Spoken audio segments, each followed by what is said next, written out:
Antes de começar esse vídeo, gostaria de fazer um convite. Vá a qualquer dia desses num parque e observe as flores. Já se reparou nos padrões de cada elemento que existe na natureza, como são tão perfeitos e simétricos? E na proporção dos gases que respiramos, já se reparou? Por que será que 21% de oxigênio é a quantidade certa? Por que será que não pode ser nem 22% e nem 20%? Será que tudo isso ocorreu por acaso? E se não ocorreu, quem que teria a capacidade de criar tudo isso? É isso que nós vamos ver no vídeo de hoje, com a gravação da aula As Obras de Deus e Sua Natureza, com o professor Chester. Vamos lá. Eu vou adiantar para vocês que os atributos de Deus, as suas qualidades, são coisas, seu eterno poder, como diz o Samuel, né? Em uma hora você não consegue falar sobre tudo isso. Mas eu procurei fazer um tema que eu gosto, eu já tenho estudado e pesquisado sobre o tema. Eu já tinha um compilado de algumas informações e eu reuni eles e tentei juntar eles aqui para apresentar esses atributos e esse eterno poder, esse amor que Deus tem por toda a humanidade, numa pegada bem apologética, assim, porque como isso aqui vai ficar gravado, a ideia é que essa informação chegue a muitos corações. Então, meus queridos, eu dei o título inicial aqui como a natureza e as escrituras como testemunhas de Deus. E o cristianismo, em contraste com diversas outras cosmovisões, apresenta um conceito singular de divindade, um Deus que se revela voluntariamente e por amor à humanidade. Longe de ser uma entidade distante ou um enigma a ser decifrado por esforços humanos. O Deus do teísmo clássico, o Deus que nós cremos, plenamente manifestado em Jesus Cristo, opta por se dar a conhecer através das múltiplas modalidades de revelação, destacando-se as escrituras sagradas, o que nós chamamos de revelação especial, né? E a natureza, o que também chamamos de revelação geral. Essa exposição de hoje se propõe a analisar sob uma visão e uma perspectiva apologética, tá? Com alguns fundamentos. Na medida que eu for expondo, eu vou tentar colocar o nome de alguns autores. Quem tiver interesse, depois eu posso encaminhar o link de toda a pesquisa. E o primeiro atributo de Deus, que é o tema da nossa reunião, será o atributo do amor. Deus é amor, né? Uma essência incondicional. E a afirmação fundamental da primeira epístola de João, no capítulo 4, verso 8, que se repete 8 versos ou versículos depois, né? Diz que Deus é amor. E transcende a mera descrição de uma ação divina. Ela postula uma verdade ontológica sobre a própria constituição de Deus. Esta não é uma qualidade qualquer de Deus que exerce ocasionalmente, mas um atributo intrínseco que define sua essência. Esse comentário de que Deus é amor é uma qualidade que permeia todos os atributos de Deus. Um autor chamado Millard J. Erickson. Ele escreveu isso aqui, que o amor é uma qualidade que permeia todos os outros atributos de Deus. E a radicalidade desta afirmação torna-se mais evidente ao comparar o conceito cristão de Deus com as outras concepções divinas. Por exemplo, no Islã, o exemplo de Alá é descrito 99 vezes, os atributos dele no livro sagrado do Islã, né? O Corão, 99 vezes eles atribuem algum nome a Alá. Mas nenhuma dessas vezes, dessas 99 vezes, eles atribuem a Alá o amor, como essência. Não se encontra nos versos do Alcorão nada que retrate Alá, o Deus do Islã, como o amor, né? E o amor de Alá é condicional à obediência de seus seguidores, enquanto o caráter de justiça e vingança é exercido sobre os desobedientes. Quem escreveu isso aí foi Armstrong. Em contraste, o nosso Deus da tradição abrâmica, o Deus revelado a Abraão, Isaac, Jacó, e a todos aqueles que buscam ele com todo amor e com todo o coração, é aquele amor incondicional, né? O amor ágape, do grego, desvinculado do mérito ou desempenho do objeto amado. Ele ama não por quem somos, mas por quem ele é. Este atributo é a base teológica que possibilita a doutrina da graça e a salvação dos pecadores, como ilustrado na narrativa do ladrão da cruz, né? Que é documentado lá em Lucas, capítulo 23, do verso 39 ao 43, que sem obras a oferecer, aquele ladrão recebeu a promessa e a salvação do paraíso, né? unicamente pela fé na essência e no amor de Cristo Jesus, o qual naquele momento, pregado na cruz, ele conseguiu encontrar. E a gente sempre gosta de deixar claro o tamanho desse amor de Deus e que não espera nada de nós, além do nosso amor também, do nosso coração. É esse ladrão na cruz, né? Eu gosto de um comentário que o Tasso de Curgo fala, né? O que esse ladrão poderia apresentar para Jesus naquele momento? Ele não tinha nada a oferecer a Jesus, né? Porque as mãos dele estavam pregadas na cruz, né? E ele também não podia fazer mais nada de obras nessa terra, porque os pés deles também estavam pregados na cruz. Então, o que ele ofereceu naquele momento foi um arrependimento genuíno, chamando o Senhor de meu Senhor, e se arrependeu, e naquele mesmo momento ele foi salvo. Então, esse é o nosso Deus. Essa é a diferença do Deus da Bíblia, o Deus que nós cremos. E este é o atributo, na minha opinião, mais maravilhoso, né, que a gente consegue investigar do nosso Senhor. Tanto é que está escrito, né, que quem não ama o próximo não conhece e nunca ouviu falar no nome desse Deus da Bíblia, porque esse é o atributo que todos nós temos que ter, né? Com relação ao atributo da revelação universal de Deus, a revelação divina é patentemente observável na obra criadora de Deus, conforme articulado no prólogo de Gênesis, versículo inicial de Gênesis, capítulo 1, verso 1. No princípio, Deus criou os céus e a terra. E nesse verso ele emprega, né, a gente sempre comenta sobre essa citação, ele emprega o verbo bará, né, no hebraico ali, que conota uma ação criativa singular, que só Deus poderia usar esse verbo, porque é um verbo tão poderoso, né, implicando uma produção de algo novo que não existe anteriormente. Esse termo reservado exclusivamente para a atividade criativa de Deus nas Escrituras, que designa uma criação a partir do nada. No meio acadêmico, eles chamam isso de creatio ex nihilo, né, o latim, né? A criação a partir do nada. E esse verbo, só quem pode utilizar esse verbo é o próprio Deus, porque só ele tem esse poder de criar as coisas a partir do nada. Outro dia eu ouvi um comentário que no hebraico, embora seja uma língua muito antiga, né, a língua que Deus resolveu se comunicar com todo o seu povo, com o mundo, mas ela é bem refinada também, porque esse verbo ele não é encontrado em outras ocasiões na Bíblia, senão ali na criação e talvez ali tem mais uma ou duas citações desse verbo bará, né? Por quê? Porque só ele pode utilizar esse verbo. Diferente, por exemplo, da língua portuguesa, né? Que eu posso falar, né? Eu criei ali uma calçada, eu criei qualquer coisa, né? Então, foi tido esse cuidado, né? Com esse verbo, com essa ação de ser empregado, principalmente na criação ali. E é um negócio muito interessante, né? Na questão da linguística. Eu achei, assim, um estudo que eu dei uma analisada esses dias, eu achei bem profundo esse estudo sobre esse verbo. Então, historicamente, essa tese bíblica da criação a partir do nada, né, do creatio ex nihilo, representou uma anomalia no cenário intelectual da antiguidade, onde a maioria dos estudiosos, né, da área da cosmologia, postulava a formação do universo a partir de uma matéria pré-existente e eterna. Ou seja, né, eles defendiam que o mundo sempre existiu, e que as coisas foram criadas a partir de algo que já existia.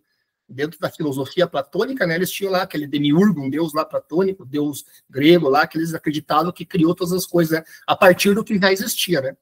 E a singularidade, a diferença, né, da narrativa bíblica reside em uma audaciosa afirmação de um universo contingente, cuja existência depende de uma causa transcendente e ontologicamente anterior.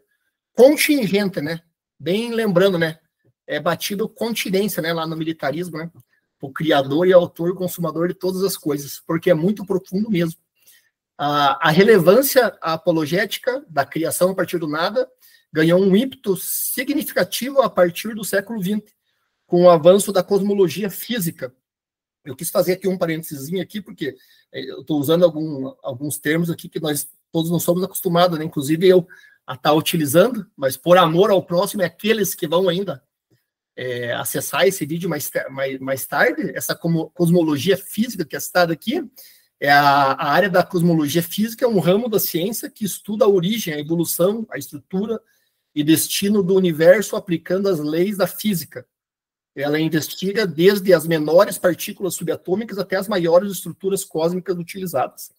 Então, assim, os cientistas, os maiores cientistas dessa época, né, até o século XX, eles defendiam essa situação aí do que o mundo sempre existiu, né? O universo, tudo que dele existe, e que isso foi uma evolução que foi acontecendo, né? E múltiplas linhas de evidências científicas convergiram para um consenso surpreendente, que o universo teve um início finito. E esse desenvolvimento, inicialmente, relutante por parte de alguns cientistas, entre eles Albert Einstein, né, que é uma referência que todo mundo conhece, que, diante dessa afirmação do meio acadêmico, da época da ciência, ele criou a constante cosmológica, né? Ele quis colocar um cálculo matemático em cima da situação, porque dentro do conhecimento, né, finito do ser humano, a partir do momento que eles começaram a entrar nesse consenso que precisar existir algo muito poderoso para criar, eles iam precisar começar a dar conta de quem que era esse algo poderoso, né? E eles não queriam entregar isso para o Deus da Bíblia. Então eles quiseram criar, Albert Einstein se colocou, né, dentro dessa constante cosmológica, ele criou um cálculo, mas, que depois a gente vai conversar, isso é relatado, está registrado na história, testemunho dele mesmo, né, e dos que com ele conviveram. Albert Einstein é recente nosso, né? Você pode falar, né? Ele nasceu em 1874 em Ulm, né, na Alemanha, e morreu em 1955. Então é recente, né? Podemos dizer que é contemporâneo. Em Princeton, Nova Jersey, nos Estados Unidos, ele morreu. E ele deixou documentado que foi um dos maiores erros da vida dele, foi ele ter colocado, tentar colocar essa constante cosmológica para não dar o braço a torcer, vamos falar assim, um linguajar mais popular aí, desse Deus maravilhoso e poderoso que cria todas as coisas a partir do nada. Então, e por que eu estou falando tudo isso? Porque tudo isso faz parte dos atributos e do eterno poder do Senhor nosso Deus. Nós falamos de Bíblia todos os dias, nós lemos a Bíblia todos os dias, nós estamos em contato, né, com as Sagradas Escrituras, com professores estudiosos, pessoas que amam o mundo, mas eu gosto muito dessa matéria, porque essa matéria começa a chegar nos corações de pessoas que não têm esse acesso, e muitas vezes é muito importante que eles tenham essa noção mais técnica, acadêmica, de diversas áreas, né, da ciência, trazendo à existência o poder desse nosso Deus criador e poderoso de todas as coisas, né? Então, e são várias evidências que a ciência aponta para esse Deus e os atributos poderosos de Deus. Entre eles, a segunda lei da termodinâmica, né? Que é a lei da entropia, né? Que é fundamental na física e estabelece que a energia utilizável em um sistema fechado, como o universo, está em constante degradação e que a entropia, a desordem, tende a aumentar. O resumo da ópera dessa situação aqui é o seguinte: essa lei aqui, a segunda lei da termodinâmica, são 4 leis, mas essa segunda lei, ela, uma forma assim que eu achei bem bacana de poder explicar, bem pedagógica, é que o seguinte: essa lei diz que todas as coisas tendem a desorganizar. Então, todas as coisas tendem a desorganizar. Então, nós compramos um tênis hoje, ele é novo, né? Daqui 1 ano, 2 anos, lá na sola dele lá vai estar gasto. A casa nós pintamos hoje, daqui 2 meses, 3 meses, 4 meses, vamos ver, tá lá descascando, não, pipoquinho, coisa parecida. Cabelinho era bonito, tinha, algum já perdeu, um era preto, outro vai ficando branco, entendeu? O rostinho era liso, começa a dar umas ruguinhas, e assim por diante. As coisas, se esquecer a panela no fogão, vai queimar a comida, as coisas tendem a desorganizar. A verdade é essa. E isso aplica-se em todas as áreas. Então, por que essa segunda lei da termodinâmica, ela expressa nitidamente um atributo poderoso de Deus? Porque se o universo existisse desde sempre, todas as coisas já teriam tido tempo para se desorganizar. E não é isso que nós vemos no universo. Nós temos uma organização. E se ele existisse infinitamente desse ponto, porque daqui para frente é fácil de imaginar o infinito, né? Eu achei bem interessante essa explicação esses dias. Daqui para frente ele é infinito, né? Infinito nunca mais acaba. Mas daqui para trás, se você analisar o infinito, o negócio começa a mudar, né? Mentalmente, né? Intelectualmente falando, como aí os estudiosos dizem. Eles gostam muito de usar, né, esse termo intelectualmente, né? Vamos começar a pegar essa mania também. Então, o que acontece? Por quê? Porque dentro dessa lei, se esse universo existisse desde sempre, todas as coisas já teriam ido a um nível de desorganização que já não existiria mais nada nesse mundo. Então, essa é uma lei que traz e pode deixar a nossos corações a lembrança, né, desse Deus poderoso.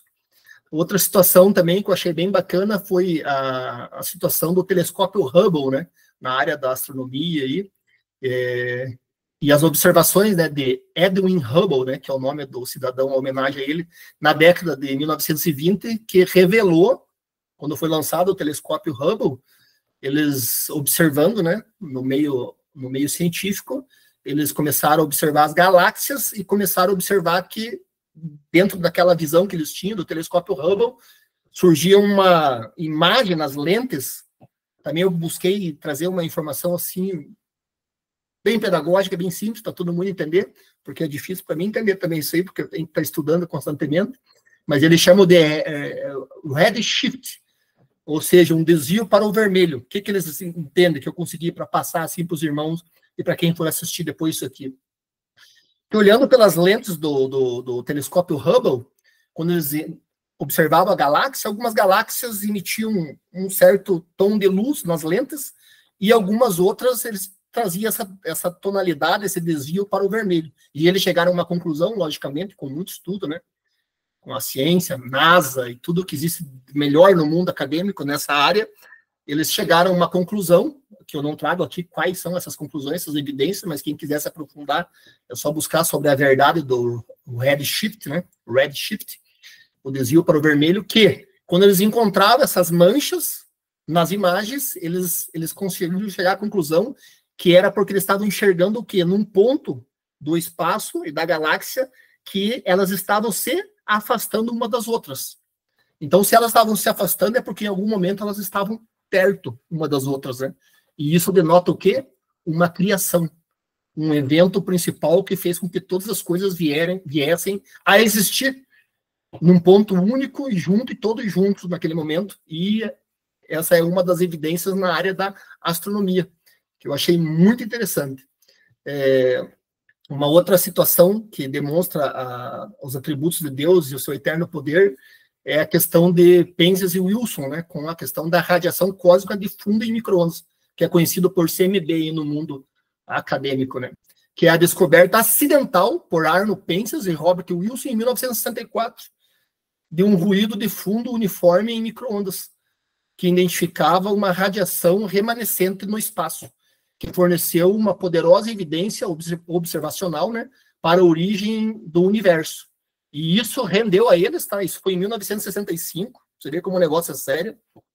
Em 1978, passado alguns anos, eles ganharam, né, um prêmio Nobel de Física por causa dessa descoberta, porque eles, por meio dessas frequências que eles descobriram, é um pouco complexo, né, da gente, porque é uma matéria que não tem a ver, né, com o nosso dia a dia, né, mas foi num laboratório chamado Laboratório Bell, também em Princeton, também nos Estados Unidos, que eles conseguiram descobrir essa frequência e eles denotaram que, por causa dessa frequência, o afastamento também das galáxias, né, do universo como um todo, assim como também a situação do Hubble. E a teoria, aquela teoria da relatividade geral de Einstein, que a gente comentou um pouco acima, de Einstein, quando aplicadas ao universo como um todo, inicialmente previam um universo dinâmico, em expansão ou contração.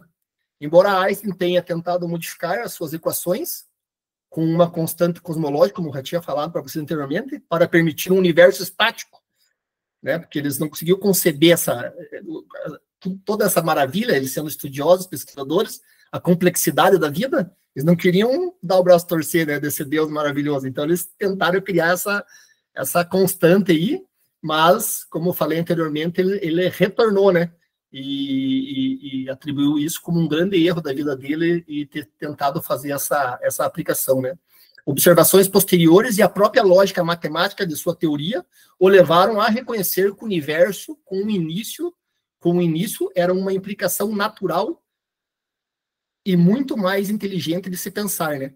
Então, eles chegaram nesta conclusão que você pensar no universo e tudo que nele existe, a partir de uma mente, né, intelectual, uma mente brilhante, um designer inteligente, falando assim, né? Alguém que teve uma vontade de criar, é muito mais plausível do que você imaginar que isso foi criado de uma grande sopa cósmica, ou que, com o decorrer de milhões de anos, as coisas foram se juntando, se unificando, né? E hoje estamos nós aqui, né? Conversando aí através do computador aí, para todo mundo que quiser depois assistir também. Outra situação que eu achei muito interessante dentro dos atributos de Deus, seu eterno poder, é a questão na área química também, que abrange a física, né? E eu separei aqui a situação do urânio radiativo. Eu vi uma explicação do professor falando que o urânio tem uma história não muito legal, assim, sabe? Que é uma família de componentes que tem muita potência no início, mas a história deles não é muito boa, porque eles acabam decaindo, até chegar no chumbo. Então não é uma história muito legal, né? Começa com muita potência e depois eles vão decaindo e tornam um chumbinho, ó, no final. Então, a presença de elementos radioativos de meia-vida, relativamente curta, no universo, que no caso é o urânio 238, nós temos o 234, 235 e o 238, né? Denota também que o nosso universo não pode ter existido desde sempre. Porque se ele existisse desde sempre daqui para trás, nós já não teríamos mais urânio radioativo na natureza. Todos eles já teria tempo suficiente para decair, entendeu? E todos se transformarem em chumbo. Então, uma evidência muito poderosa também de uma criação por uma mente inteligente, e eu acredito piamente, de acordo com as especificações de Gênesis 1, né? E segundo os estudiosos defendem aí que algo em torno de 6, 7 mil anos atrás, né? E não mais que isso, porque esse é mais um elemento que nos denota, né, que o nosso universo foi criado e não é 200, 300, 400 milhões de anos, como alguns defendem, né? A narrativa bíblica é o que mais se aproxima da realidade. Como isso? A gente tem essa afirmação a partir de fatos, de observações da própria Sagrada Escritura, a revelação especial, e hoje corroborando com essas descobertas científicas. Então, nós podemos unir o útil ao agradável, né?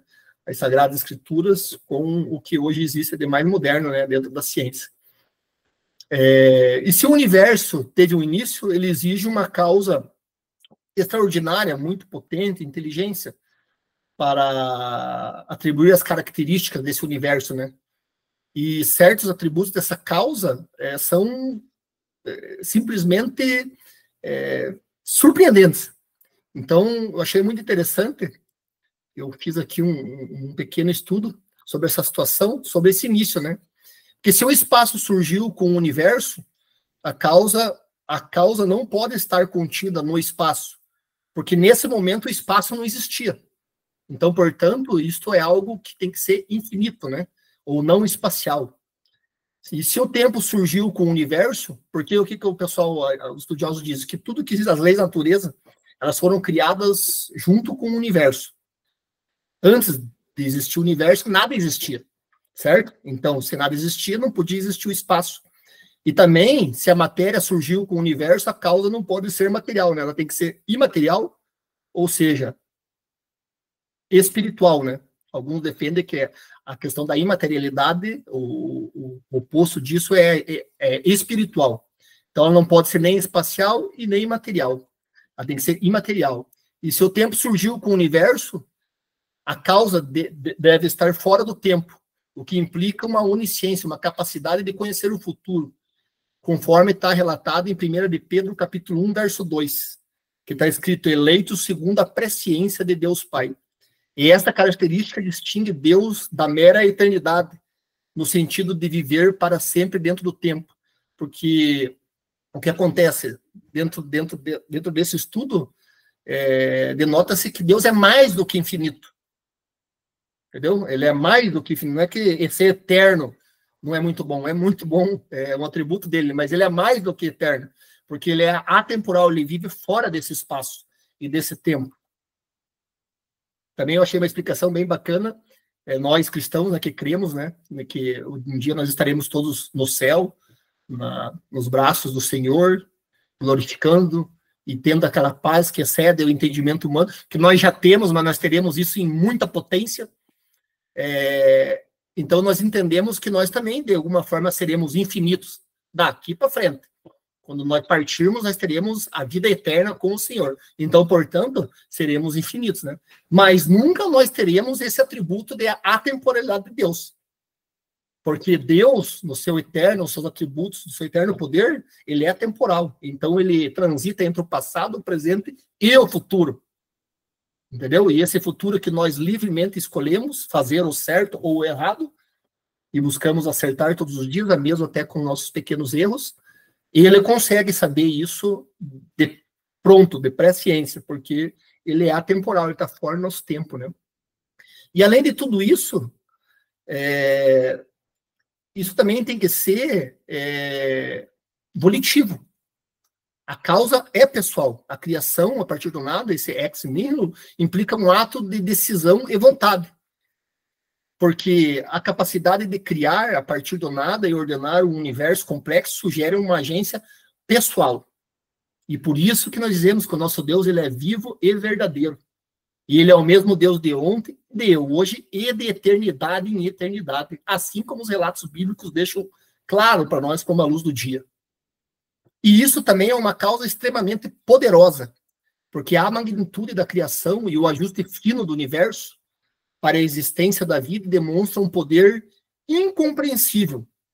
É incompreensível, irmãos. O ajuste fino dentro do mundo aí, principalmente do design inteligente, eles usam esse design inteligente é uma modalidade, né, dentro da ciência que defende essa mente, né, que nós conhecemos por Deus, inteligente, o artista, né, um artista que deixou a sua assinatura em tudo que ele criou, coisa mais linda do mundo, né, conforme Romanos capítulo 1, verso 20, né, o homem é indesculpável não crer em Deus, né, porque desde a fundação do mundo, os seus atributos invisíveis são visíveis a todos aqueles que simplesmente observarem uma plantinha, uma árvore, uma flor. Outro dia eu estava analisando, né, imagine uma criança no ventre de uma mãe.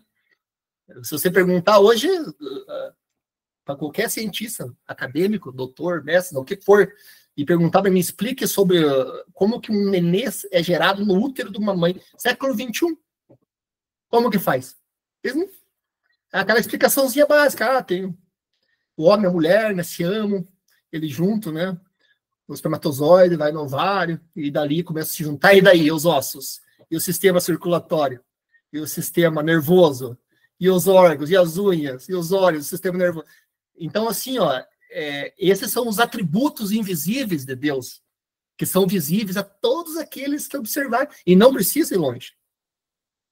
É porque, para mim, a questão da vida no útero de uma mãe é algo, assim, que é muito lindo, né? É muito profundo mesmo. Eu até me emociono quando eu falo isso. Mas a questão é que a magnitude dessa criação, o ajuste fino do universo para a existência da vida demonstra um poder incompreensível. E é tido hoje dentro dos estudos que existem 122 características do universo para que o universo esteja ajustado e pleno para que exista vida. São 122 características que fazem com que seja possível existir vida aqui nesse mundo. Nessa nossa planeta Terra, vamos falar assim, né? Já lançaram foguete por espaço, agora já tem até turismo, né? Por espaço, para quem quiser ir, quiser gastar alguns milhõezinhos, só falar lá com o Elon Musk, acho que é ele que está patrocinando, né? Eu tenho até foguete descendo de ré, para quem achou que nunca ia ter, né? Mas a verdade é que com todas essas observações, Hubble agora... nosso querido professor Adalto Lourenço, né, que Deus o tenha, Benzinho, que era um astrônomo de altíssimo nível, e ele participou, né, do projeto do James Webb, né, que é o telescópio mais moderno. E o que acontece? Mas eles, em todos esses estudos aí, dentro da astronomia, eles não acharam nenhum planeta que tenha vida.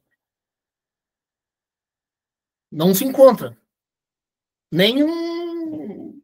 Qualquer coisinha que se movimente por lá. Por quê? Porque esse ajuste fino só existe aqui no nosso planeta Terra, criado por Deus. Porque aqui está a imagem e semelhança dele, que ele tanto amou desde sempre. E essas 122 características, os estudiosos dizem que, dentre elas, por exemplo, o oxigênio, se existisse um pouquinho a mais de oxigênio do que existe, explodiria tudo. Se fosse um pouquinho menos do que morreríamos todos, não tinha como respirar. Mas são 122 constantes. Essa é uma delas, né? E o fino por quê? Porque é um ajuste fino, porque qualquer coisa a mais ou a menos não existiria vida. Tá certo, meus irmãos? Então, o que acontece? E com base nessas evidências, os estudiosos chegaram a uma conclusão. Como que eles chegaram a uma conclusão? Eles chegaram a uma conclusão, e essa semana eu estudando, e me apareceu um vídeo para mim que estava falando sobre alguns comentários de Galileu Galilei, né? E o que ele falou? Numa das obras deles, ou no comentário dele, ele deixou registrado que é o seguinte, que a matemática era o alfabeto que Deus escolheu para se comunicar com a sua criação. Imagine, o Galileu lá, século IV, né, Samuel? É mais ou menos isso, né? Acho que é século IV, né? Se algum irmão tiver ali, quiser depois colocar ali nos comentários, né? Bem certinho, mas se eu não me engano é século IV. Por quê? Porque o que acontece? Dentro dessas características, dessas 122 constantes, segundo um princípio, o princípio de Borel, que é uma área de probabilidade da matemática, esse princípio diz que quando 1 em 10 elevado a 50 é considerado estatisticamente impossível. Na matemática era uma divisão por zero, ou seja, é impossível. Todo mundo sabe, divisão por zero não tem como, né? Então é impossível desse universo, com essas 122 características, ter acontecido nada. Mas é 1 em 50. Todas essas características, essas 122 constantes que foi descoberto, os estudiosos chegaram à conclusão que é muito mais do que 1 elevado a 50. 1 em 10 elevado a 50. É 1 em 10 elevado a 138. É a chance de isso ter acontecido por acaso, né? Numa evolução aí, conforme aí os evolucionistas defendem, né? A nossa defesa, o nosso estudo de hoje, trata das características, dos atributos do nosso Deus Todo-Poderoso, e que usou esse alfabeto que Galileu Galilei comentou, dentro até mesmo da matemática, que isto é impossível. Um outro comentário que eu vi outro dia sobre esse tema foi o seguinte, que para imaginar assim, essa probabilidade, é como se nós pegássemos ali, vamos supor, o estado de São Paulo e enchêssemos o estado de São Paulo de moeda, uma moeda de R$1, numa altura de 1 metro, entendeu? E no meio do estado de São Paulo inteiro, com 1 metro de moeda, nós jogássemos uma moedinha marcada e falasse agora vai e acha essa moeda. Essa é a probabilidade, tá? É mais ou menos essa estatística de que esse universo tenha sido criado e acontecido por acaso, para existir todas essas possibilidades juntas e reunidas para existir a vida, né? E vida em abundância, né, irmãos? Porque nós temos vida em todas as áreas, né? Nós temos vida no céu, na água, nós temos vida aqui na terra, e nós temos a vida, né, intrauterina, né, que é o que eu comentei com vocês agora há pouco, né? Dentro da barriguinha da mãe, já tem um coração batendo ali, com todo o amor que o Senhor encaminha, né, para essa terra, né? Nossos filhos, heranças enviados por nosso Deus, né?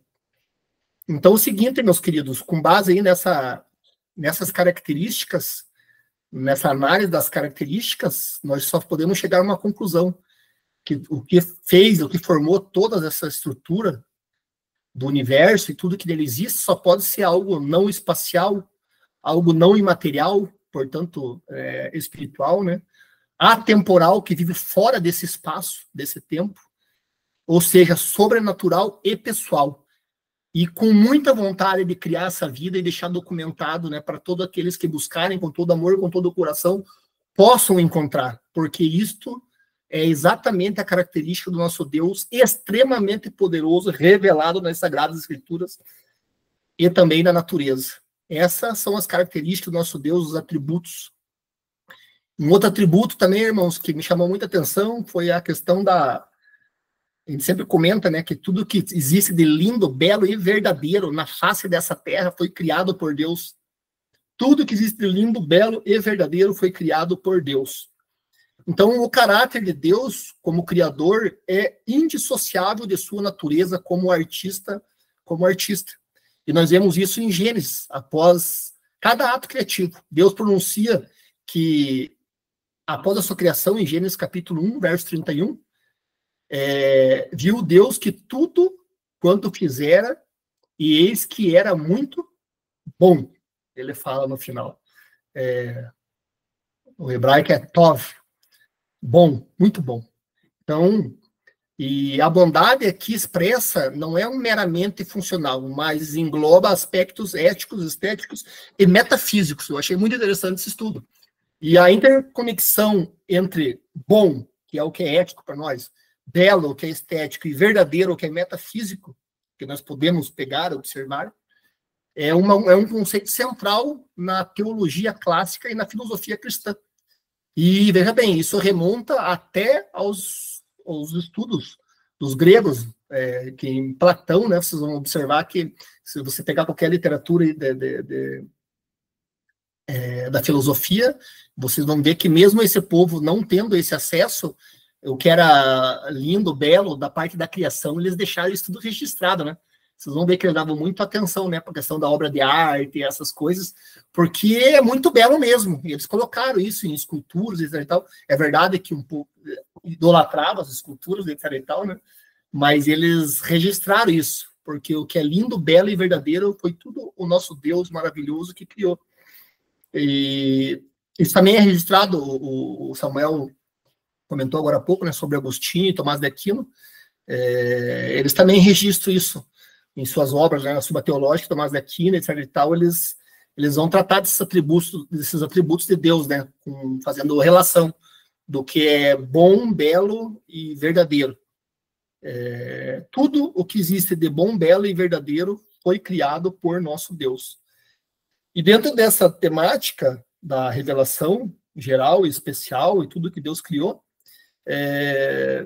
nós distinguimos, né, muito perfeitamente, mas de repente alguns dos que venham assistir esse vídeo mais adiante, né, porque vai ficar aí gravado, para que possam entender a revelação geral e revelação especial, né? A revelação geral, conforme articulado em Romanos, capítulo 1, versículo 20, que declara que as suas coisas invisíveis, desde a criação do mundo, tanto o seu eterno poder como a sua divindade, se entendem claramente, né? E se veem pelas coisas que estão criadas para que o homem seja indesculpável não crer em Deus, né? Então, essa é a revelação natural de Deus, a natureza. Como comentei anteriormente, nós encontramos os atributos e o eterno poder de Deus observando tudo que existe de lindo, belo e verdadeiro nesse mundo.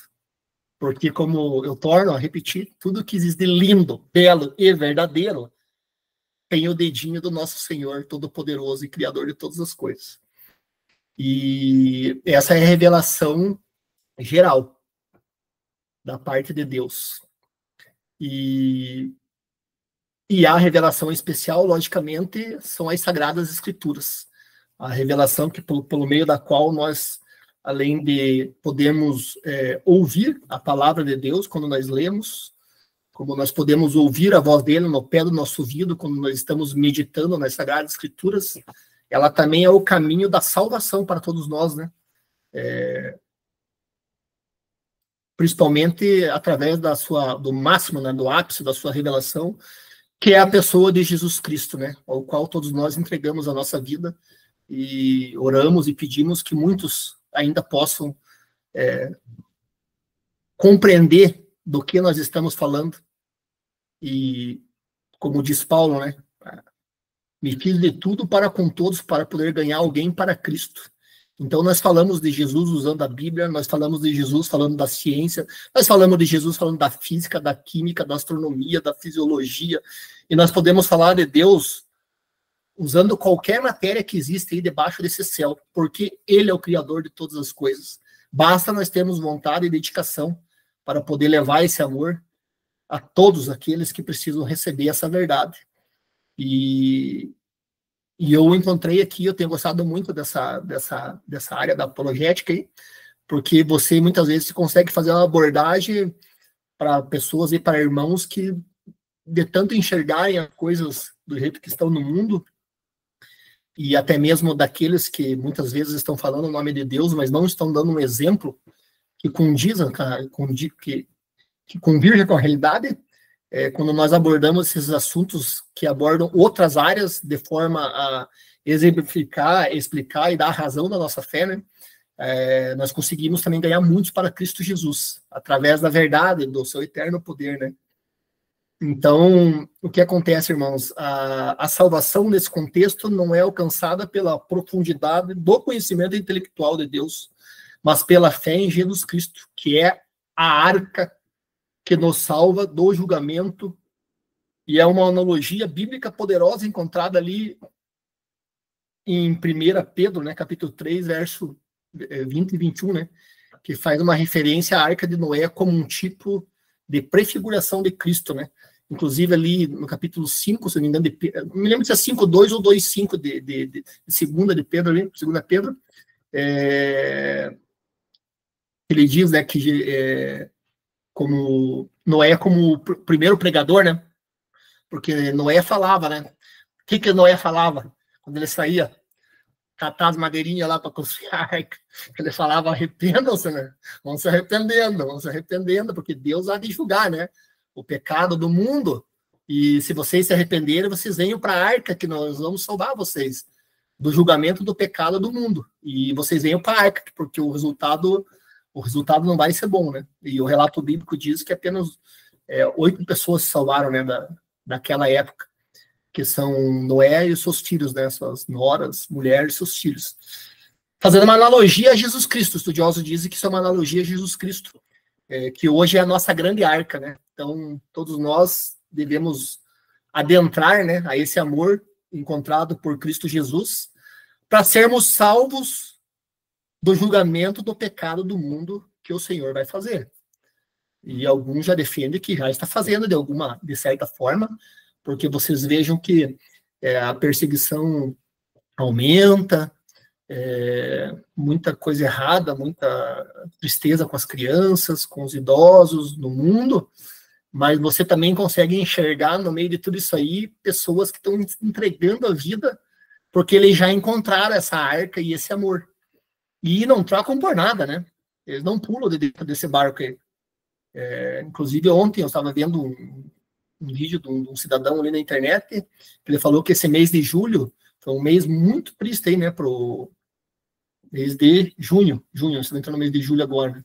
Mês de junho e julho, foram mais de 400 mortes lá na África subsaariana, a Síria ali, aquela região, mortes violentas de irmãos aí, sejam de cunho católico ou protestante, né, mas mortes que, assim, queimando igrejas, crianças, né, decapitando, mutilando, e famílias inteiras, algumas de surpresa, outras pedindo que eles negassem, né, esse amor, e assim, eles encontraram essa arca e eles não saem dessa arca.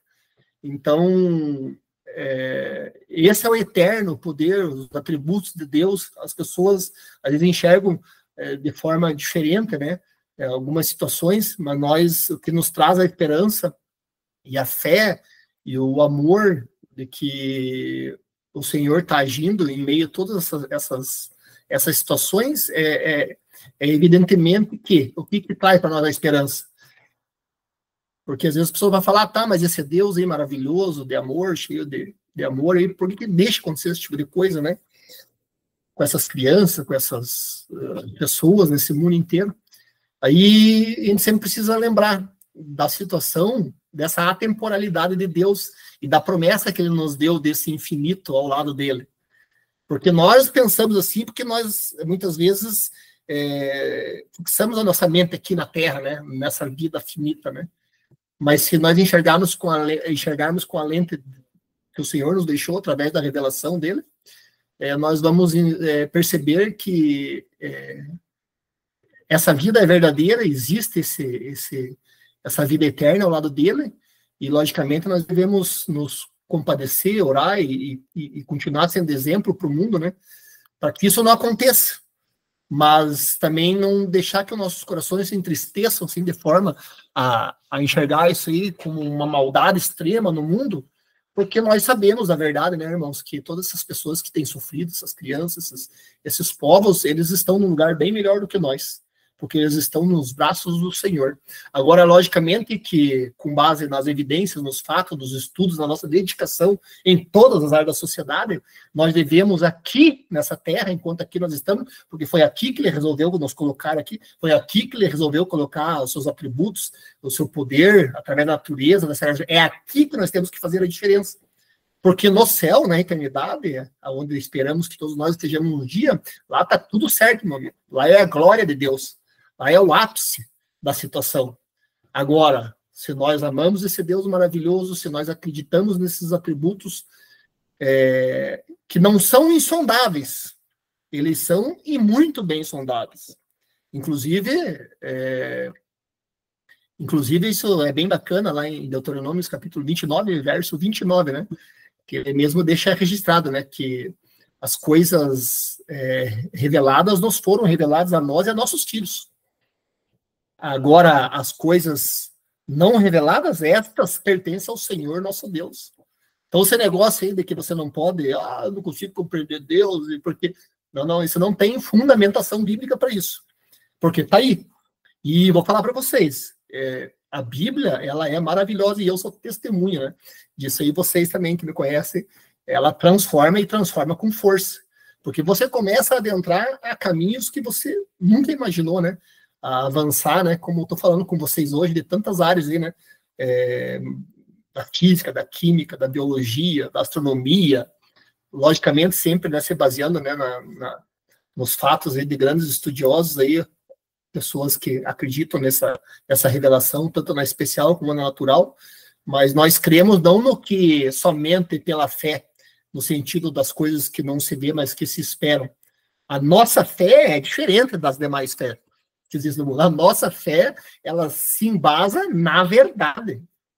Entendeu? Então, a nossa fé, a nossa religião, o cristianismo como um todo, ela se baseia nas evidências. Por isso que 1 de Pedro, capítulo 3, verso 15, né, vai dizer, né, que antes vocês santifiquem a Cristo Jesus no coração de vocês, para poder dar razão da fé que há no coração de vocês a quem perguntar, com muito amor e com muita mansidão de coração. Esse é o chamado de Deus, que nós investigue, porque muitas vezes a gente aborda as pessoas e, como eu falei, elas fazem um link, né, com tudo que eles estão vendo de errado nesse mundo religioso, né? Então, é importante nós explorarmos outras áreas que o Senhor, nosso Deus, deixou a ser revelado para nós, para podermos dar o exemplo, né, para as pessoas que precisam conhecer esse nosso Deus.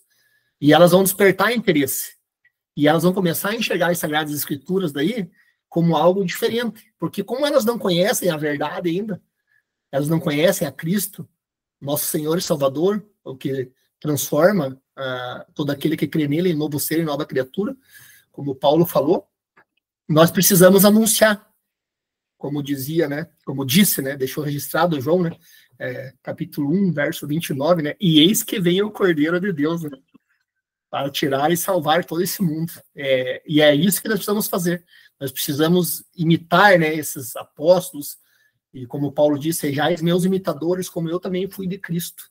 E esse imitar a Cristo, nós imitamos em diversas áreas, porque, como eu torno a falar, hoje o tema aqui é os atributos de Deus e seu eterno poder. Os atributos de Deus e seu eterno poder estão em todas as áreas. Não existe uma área dessa sociedade que se não encontre Deus, que se não encontre os atributos dele. Porque se você sentar na mesa, outro dia eu estava conversando com um colega, pare para pensar, se nós, na hora que nós almoçamos, todo dia, qualquer coisinha que você olha ali no teu prato ali, que tem ali em cima, arrozinho, feijão, milhozinho, azeitona, lá que o Ed está comendo agora também, qualquer coisa que você olhar ali, se você fizer só um exercício mental e começar a analisar, quero estudar a história do feijão, você vai chegar uma hora que você vai ter que se render ao Senhor e Salvador de nossas vidas e ao nosso Deus, Criador, né, dos céus e da terra. Caiu a transmissão? Voltou a transmissão? Então, se nós fizermos esse pagamento histórico de qualquer coisa que nós estivermos no dia a dia, não tem como, meus irmãos, nós vamos se abraçar com o Senhor. Não tem como, porque a explicação vai chegar, né? Na história do feijão, foi encontrado em tal lugar, ela tá, mas e quem que criou essa semente? Da onde que surgiu esse feijãozinho? Entendeu? Então, assim, ó, os atributos de Deus, seu eterno poder, eles estão, meus irmãos, em qualquer lugar que nós resolvermos enxergar e olharmos. Só basta nós inclinar nosso coração e fazer como o ladrão da cruz fez, né? Compadecer, né? Se compadecer desse amor maravilhoso e entregar em espírito e em verdade um coração que muitas vezes está como uma pedra, né? E deixar que se transforme num coração de carne e que possa encontrar esse amor e através desse amor também sermos a luz para o mundo, né? Sal da terra e a árvore que frutifica, né? Que sejamos alimento para todos aqueles que buscam, né? Essa verdade que para nós é uma verdade absoluta, né? E eu gostaria de finalizar aqui, fazendo aqui uma pequena observação dessa situação dos atributos de Deus e seu eterno poder, que é preciso que a gente deixe sempre claro para as pessoas que quando nós falamos das Sagradas Escrituras, nós falamos de Deus, de Jesus Cristo, nosso Senhor e Salvador, nós precisamos deixar claro que nós não falamos de coisas que nós não temos as evidências e que nós não possamos investigar. Eu preciso deixar bem claro, meu amigo, eu falo, minha irmã, meu irmãozinho, eu estou falando para você de algo que se você só parar um pouquinho e começar a investigar também, você vai encontrar. Então, eu sempre falo para os meus amigos, né, na universidade, agora e tudo, nos colegas, eu falo, investigue, busque a verdade. Entendeu? Porque o nosso Senhor Todo-Poderoso, ele se deixou ser encontrado. Nunca me esqueço. O Samuel fez uma analogia até aqui. Fala para mim, Samuel, onde que está aquele texto? Que quando nós buscarmos ele, com todo amor, eu me deixarei ser encontrado. Aonde que está escrito lá, Samuel? Lembra? Lembro. Tem 2 Crônicas 15, né? Tem o próprio, falando sobre Asa, né? E todo Judá, né? O profeta fala, se vocês buscarem a Deus, ele se deixará achar. Nossa. O próprio Davi também fala, Salomão, né? Se você buscares a Deus, ele também se deixará achar. Mas se você desistirem de o buscar, ele vos abandonará. Mesmo texto. E eu sempre falo isso, sabe, irmãos? Eu gosto de citar esse texto, porque daí o Samuel faz tempo, Samuel falou, talvez ele não vai lembrar, mas numa conversa nossa ele falou que se imagine, Chester, eu acredito que foi o Samuel, acho que foi o Samuel que falou, citando esse texto, imagine Deus atrás do armário aqui, ou do amuretinho, igual um pai quando tá brincando com uma criança que tá engatinhando, né? Que tá vindo ali aquele nenenzinho, né? Cheio sem maldade nenhuma no coração, procurando, né? E daí você só aparece um pouquinho assim a cabeça, ou mostra a mãozinha e a criança te abre aquele sorriso, né? E fica numa alegria, cai na gargalhada de felicidade, né? Então, eu sempre falo, busquem a Deus, busque o nosso Senhor e Salvador Jesus, ele se deixará ser encontrado. E vou falar para vocês, como diz Paulo, está quase que tateando, vocês podem encontrar ele, porque ele está mais perto do que vocês podem imaginar. Ou seja, e ele está junto de quem busca ele, ele faz morada no teu e no meu coração. Então eu queria finalizar aqui, meus queridos irmãos, que a nossa fé é uma fé que se submete à investigação. A verdade, nós não temos que ter vergonha de falar das Sagradas Escrituras, nós temos que ter só a vergonha de não estarmos estudando tanto como nós devemos as Sagradas Escrituras e tudo o que ela envolve. E quando eu digo tudo que ela envolve, é tudo, porque ela envolve tudo. Como eu falei, você encontra Deus em todos os lugares, para podermos dar a razão da nossa fé, né, a todo aquele que perguntar com muito amor no coração.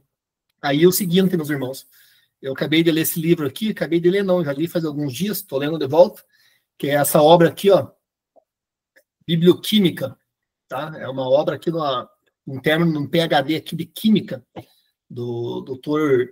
Tiago de Mello Costa Pereira, PhD em Química.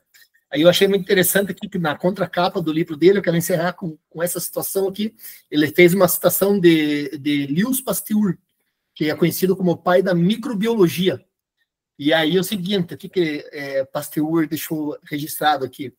Em nome da ciência, Eu proclamo a Jesus Cristo como Filho de Deus. Meu senso científico, que valoriza muito a relação entre causa e efeito, compromete-me a aceitá-lo como fato. E minha necessidade de adorar encontra nele a mais plena satisfação.